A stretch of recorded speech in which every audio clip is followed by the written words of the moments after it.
Good morning, everyone. Thanks a lot, Emma, for the great introduction. You did it all right, including all the pronunciation. So that's an excellent beginning.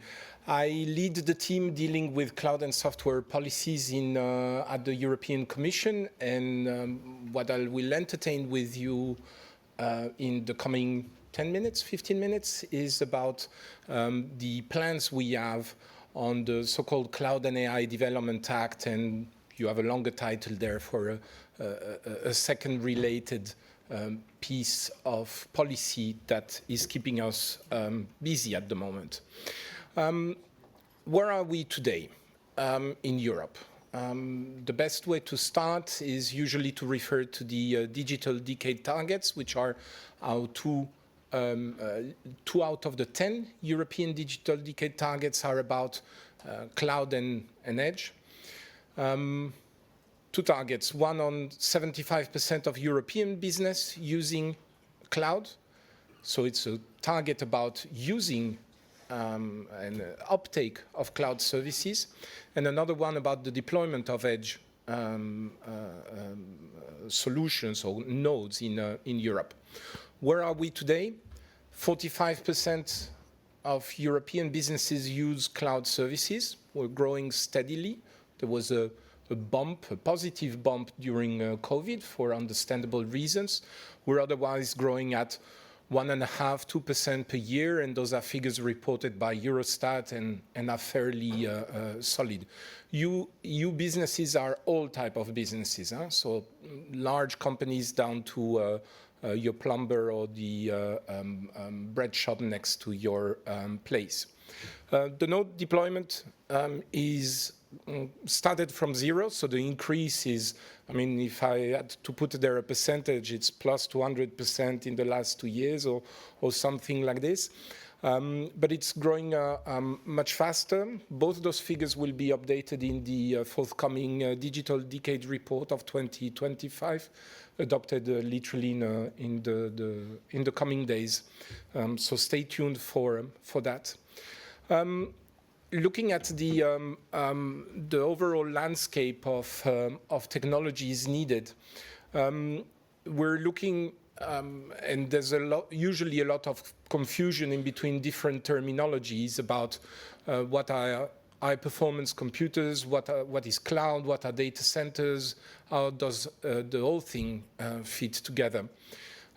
Looking at the two AI paradigms and cloud infrastructure, typically an AI model requires heavy centralized infrastructure in very large data centers. When I speak of very large, we're speaking about football size, several football size facilities.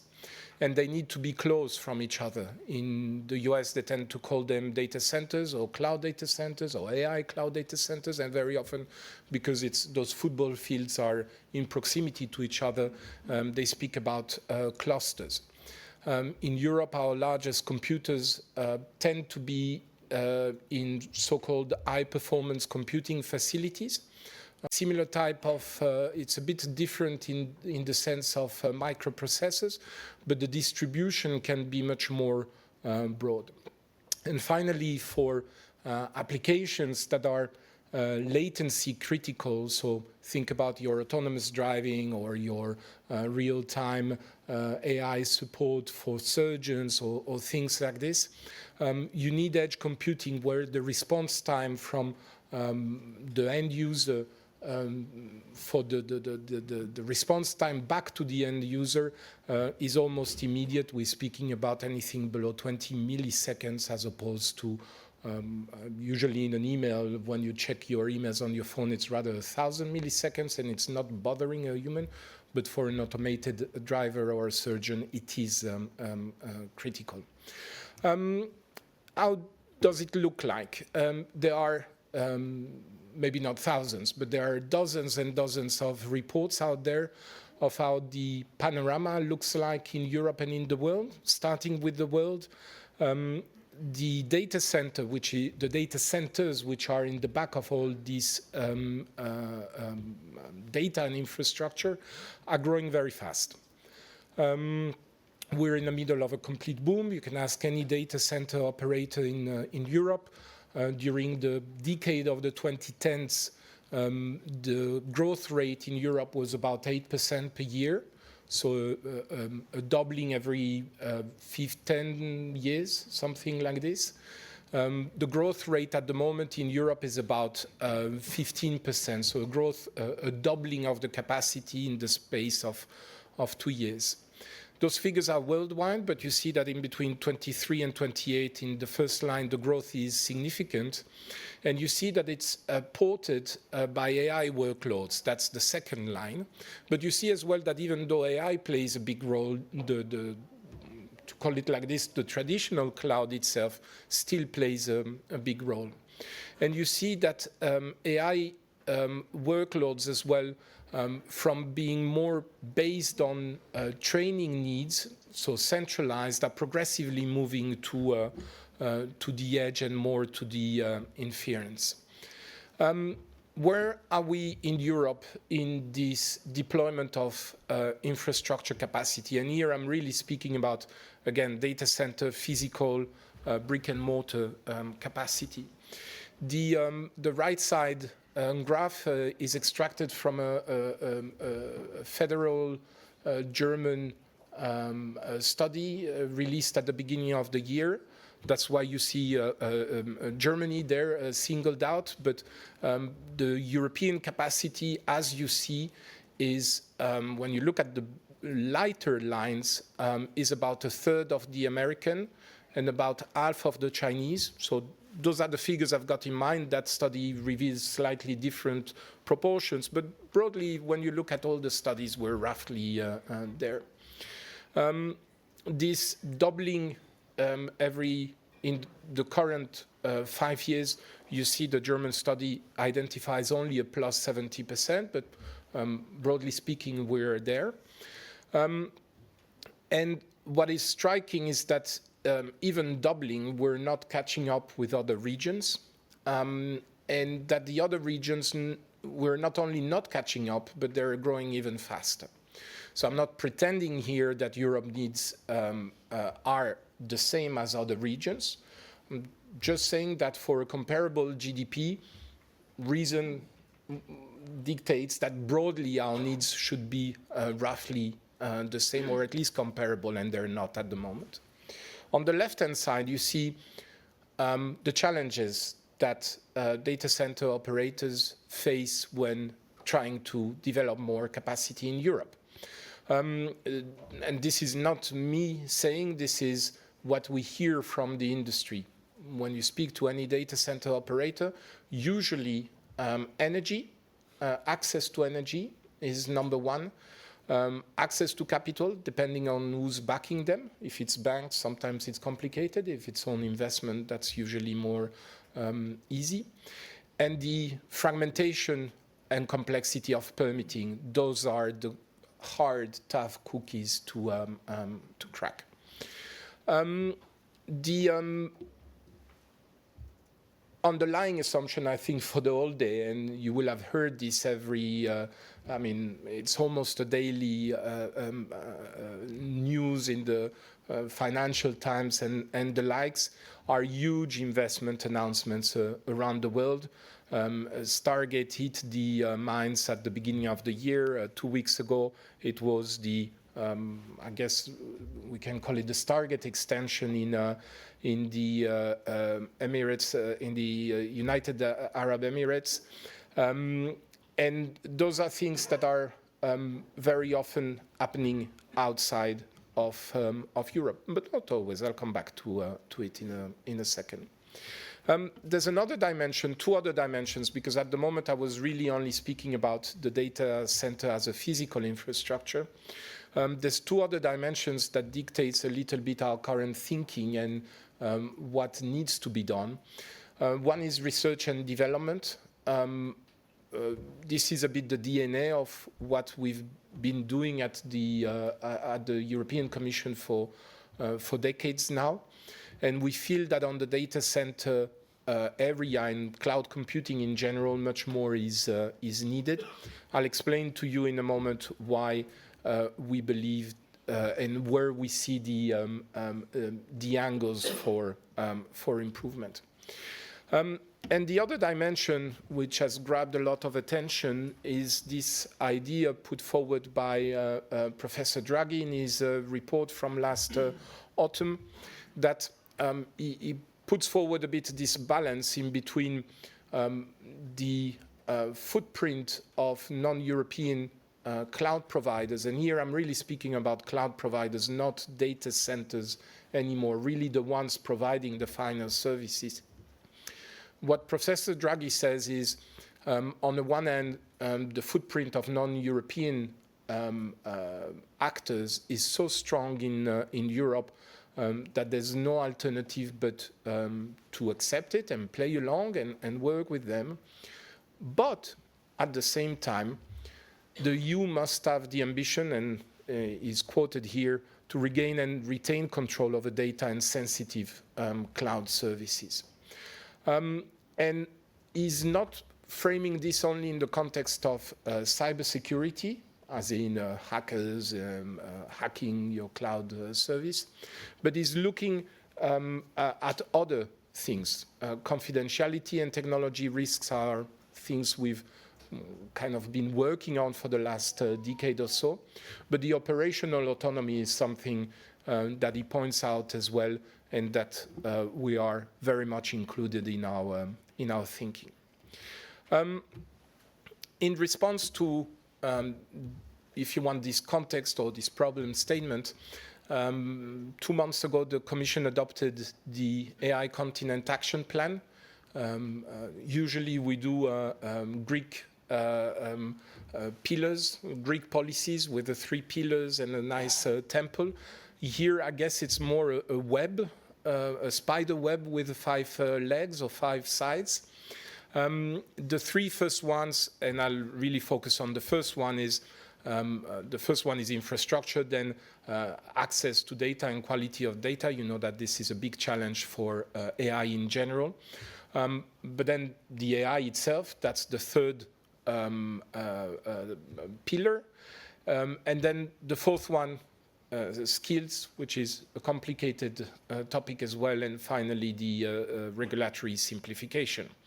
But focusing a little bit on now on the infrastructure, one of the elements is the Cloud and AI Development Act. That's what I will detail to you in a moment, but a quick word on the AI factories and gigafactories. The AI factories are the offspring of the Euro HPC, HPC standing for high performance computers. Those are the European-owned, and it's a joint undertaking in between the Commission and member states, that own the largest high-performance computers in Europe. You know them. They're in Lumi, in Luxembourg, in Barcelona, in Italy, in Leonardo, and so on. Those computers have traditionally been solving large scientific problems. And this is a big success story of Europe over the last 10 years. What the Commission is busy doing is that we've been extending, and we are busy extending those facilities to cope for AI support, training, fine-tuning. And those are calls and deployments that are happening as we speak. Now, there's a realization that those facilities are nevertheless too small for some applications, the very large language model trainings. And this is where the gigafactories come into play. So it's an AI factory, but taken to another level. And because there the public financing is not sufficient anymore, the financial back end, if you want, is different, where public money only serves a part of the funding, and for which there's an ongoing call for expression of interest for European consortia to raise their interest and engage in conversations with us. But this is essentially how we use the lever of public investment into these facilities. The Cloud and AI Development Act is the regulatory answer to that challenge, aimed to fluidify and simplify the access to for private investors. So 3 legs and 3 objectives. And this is now more closer to a Greek temple. The first one is on research and development. As I said, we feel that more is needed. There's at least 2 paradigms that we want to change. The first one is this idea that computing, the training of models needs to be done in a centralized manner. This is the case today. There's no model today that has been trained in any different manner. But the mid to long-term hope, I'm speaking here 10 years down the road, is that we are able to break that paradigm which is hampering Europe because we're running against bigger investments in other areas where very synthetically, where we put at good use the computing power decentralized at night that is not used at night to train models. It takes more time, but what's the big deal if instead of taking 3 months, it takes 4 months to train a model?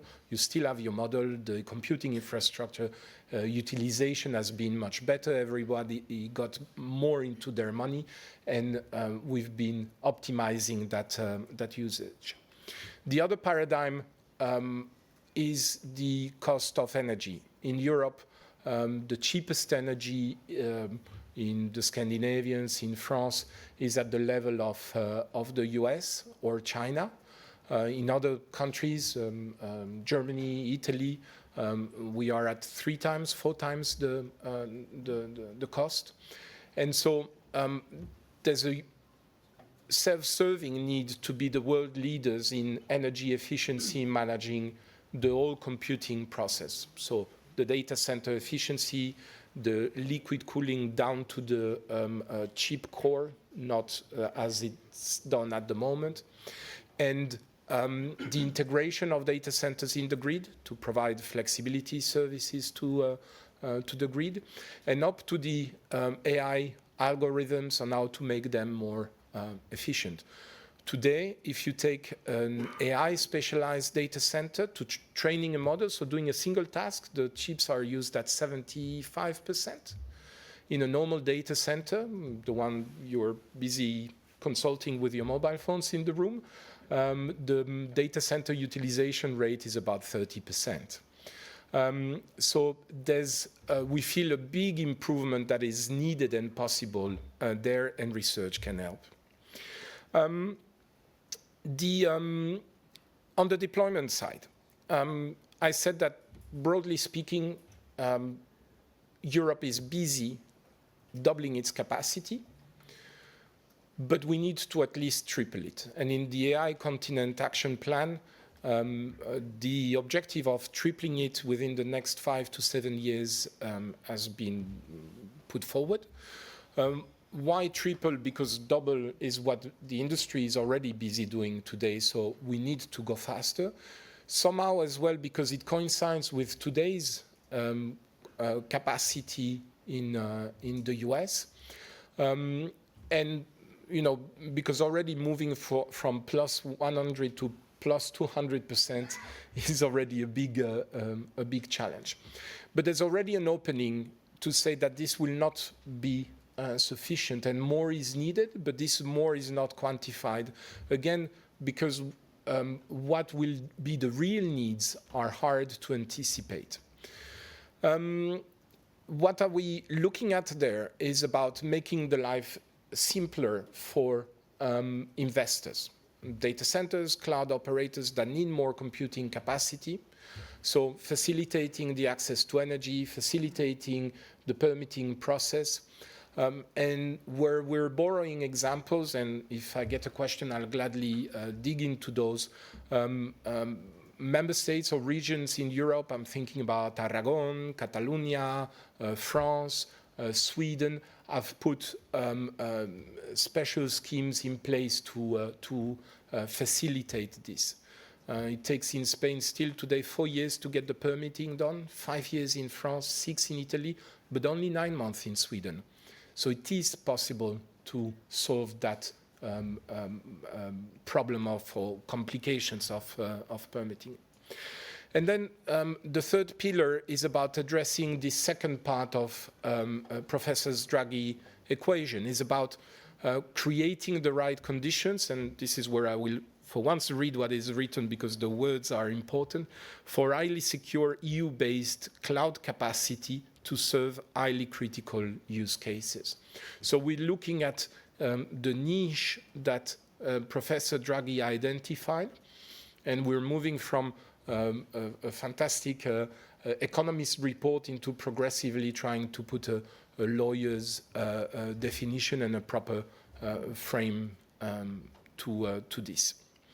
And because it is associated in all our communication, but it falls slightly out of the scope of today's conference, I want to mention the public policy as well for public administrations at the bottom. So more something to help public administrations in moving to the cloud, something they're lagging behind the private sector altogether. So all in all, this is, if you want, the mental scheme for the pillar 2. I quickly skip that, and then the copy and paste for your reference of what is written in the AI action plan when it comes to our ambitions in that area.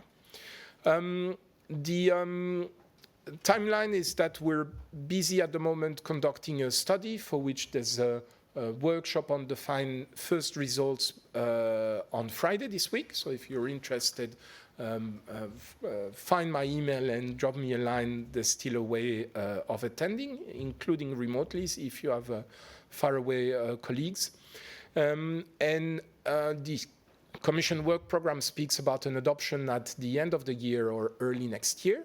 With my team, we're working to the aggressive part, and then someone will tell us at the end when we actually do that. But so in between, technically, 1st of October and 31st of March, you should see a proposal from us. In case you haven't seen it yet, you still have a month to reply to the public consultation that we launched for that purpose. And I just mentioned the study, which we wanted as well to be fairly transparent as the results come in. The slides are in the making. The early results on this question of what will be the Commission figures on the capacity and needs will be presented, or the draft of those figures will be presented on Friday. But still in a draft manner, so that there's still time to comment on the methodology and on possible weaknesses in that sense. Voilà, thank you very much. This is where we are today.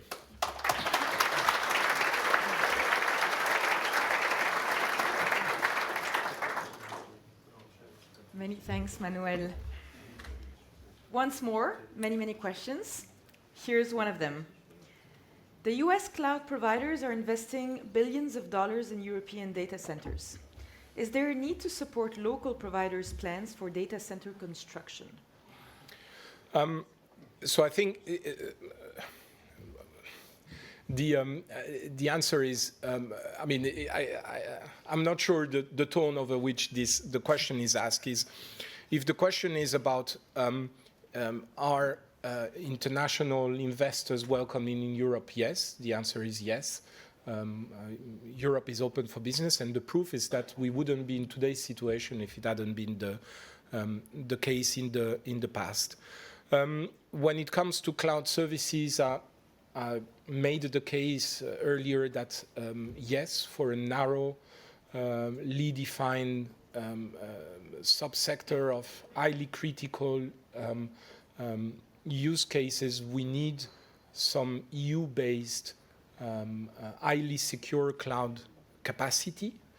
how this EU base is defined remains to be seen. I don't have the answer. This is one of the design questions that remains on the table. When it comes to, because this question was not about cloud services, it was about data centers. The data centers, and I haven't put the slide there, is an interesting segment in the market because it's the industry which is behind in the supply chain, right behind the cloud services. And you have a part which is captive or done in-house to hyperscalers, about a fourth of the market. Another fourth of the market is managed by professional data center operators, what are usually called data center operators or collocators. But that capacity is exclusively leased to hyperscalers. So about half of European capacity is owned or leased by hyperscalers. There's another fourth which is owned by data center collocators, but then rented or leased to other players. And finally, there's a fourth share of the market, which is in-house data centers. So the ones as a company I own myself and so on. And those data center operators tend to be a smaller entity, much more diversified. I mean, there are many more players with a market structure a bit more distributed, where there's more competition among them.